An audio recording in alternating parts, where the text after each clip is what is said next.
Hello दोस्तों, आज हम पढ़ेंगे उत्सर्जन तंत्र के बारे में।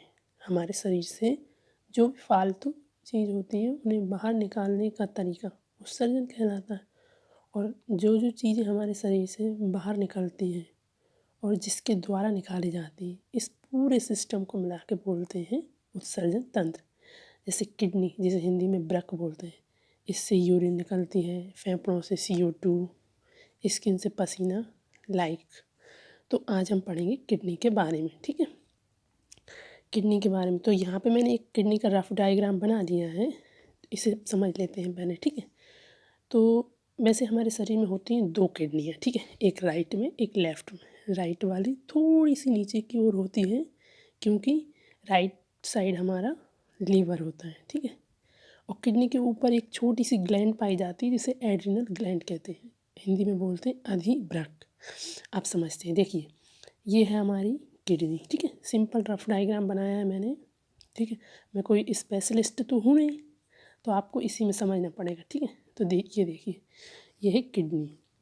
इसमें से जो भी ये वेंस आती हैं अंदर की ओर, नसें आती हैं, ठीक है, इन्हें बोलते हैं रेनल नसें। क्या बोलते हैं? रेनल नसें।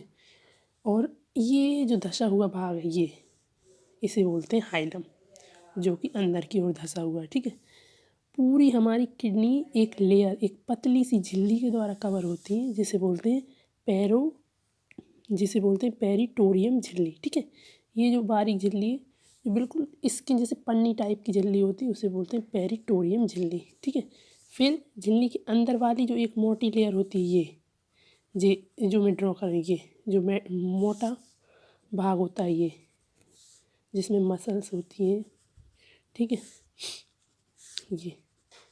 ये जो मोटा भाग है इसे बोलते हैं कार्टेक्स।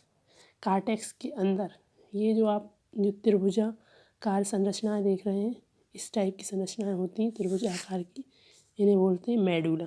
मेडुला आम्लागेटा नहीं, मेडुला आम्लागेटा वो होता है हमारे मस्तिष्क के पिछले भाग में, वो नहीं, यहाँ पे सिर्फ मेडुला है, ठीक है।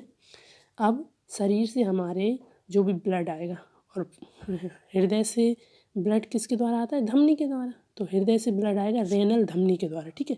ये मैंने यहाँ पे बताया, ये देखिए रेनल धमनी के द्वारा ब्लड आएगा, जो कि इम्प्योर रहेगा। कैसा इम्प्योर?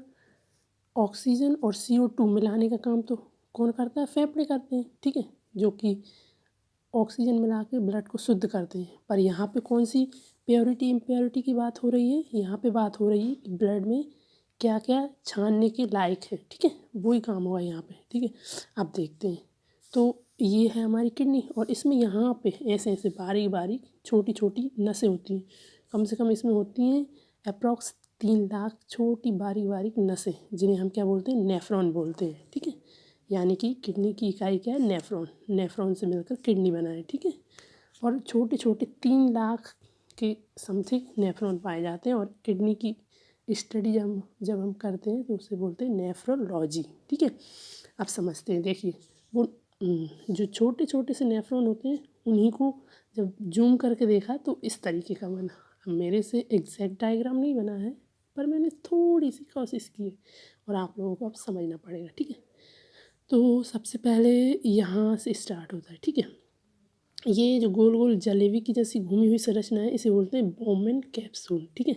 सबसे पहले ब्लड किसके द्वारा? रेनल धमनी के द्वारा। ये देखिए रेनल धमनी, यानी कि रेनल नसों के द्वारा सबसे पहले ब्लड आएगा यहाँ पे, ठीक है, बोमेन कैप्सूल में। जैसे ब्लड बोमेन कैप्सूल में आएगा तो यहाँ पे छन जाएगा। पर बोमेन कैप्सूल क्या करता है? ये ब्लड को इतना सोख लेता है कि उसमें से हर चीज़ सोख लेगा। इवन आपका पानी सोख लेगा। सिर्फ यहाँ पे क्या बचने देता है? ये प्लाज्मा छोड़ के हर चीज़ को ये अपने अंदर सोख लेता है। ये तो गड़बड़ हो गई, इसने ज़्यादा सोख लिया, ठीक है। फिर क्या होगा? जैसे ही ब्लड, वो सोखा हुआ ब्लड यूँ घूमता हुआ ये यू आकार की नलियों में जाएगा, ये पतली पतली, तो यहाँ पे पुनर्अवशोषण होगा, रीएब्जॉर्प्शन इन द सेंस कि जो फेंकने की चीज़ नहीं है वो भी बोमेन कैप्सूल के द्वारा सोख ली गई थी, ठीक है। तो उन्हें यहाँ से फिर से कलेक्ट किया जाता है कि नहीं नहीं इधर आओ, ब्लड इधर आए, ब्लड में से ये वाटर बाहर नहीं जाएगा पूरा, कुछ ज़रूरी वाटर वो आएगा, ठीक है। तो इसमें से जो काम की चीज़ें वो फिर से सोख ली जाती है, पुनर्अवशोषण कर लिया जाता है, ठीक है।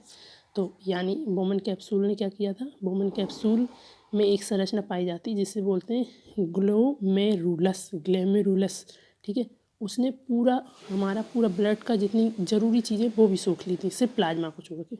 जब ब्लड आगे गया तो उसका रीअब्जॉर्प्शन हुआ। रीअब्जॉर्प्शन में क्या होता है, रीअब्जॉर्प्शन में जो ज़्यादा चीज़ें जिन्हें नहीं सोखना चाहिए था, जो फेंकने लायक नहीं है, उन्हें पुनः अवशोषण कर लिया जाता है, ठीक है। और अब जब यहाँ से जाएगा ब्लड, ठीक है, तो उसमें से सिर्फ बेकार चीज़ें बचेंगी, ठीक है। इस पूरी क्रिया को ग्लोमेरुलस से जो अवशोषण होता है वो, और उसके बाद जो नेफ्रॉन में आगे इन डक्ट में जो ब्लड जाता है उसका पुनर्अवशोषण होता है। इस पूरी क्रिया को बोलते हैं डायलिसिस। मतलब कि ब्लड से अशुद्धियों को सोख कर शरीर के बाहर निकालना क्या कहलाता है, डायलिसिस कहलाता है। जिन लोगों का किडनी खराब हो जाता है, आप लोगों ने सुना होगा डायलिसिस प्रोसेस चल रहा है, वो यही चलता है। क्यों, अभी तो हमारा किडनी वर्क कर रहा है जिसमें बोमन कैप्सूल में ब्लड आता है, छनता है, ग्लोमेरुलस वर्क कर रहा है, ठीक है। जब इन लोगों का वर्क नहीं करता तो वो डायलिसिस करवाते अस्पताल में जाकर, ठीक है, वहाँ डॉक्टर करता है। ये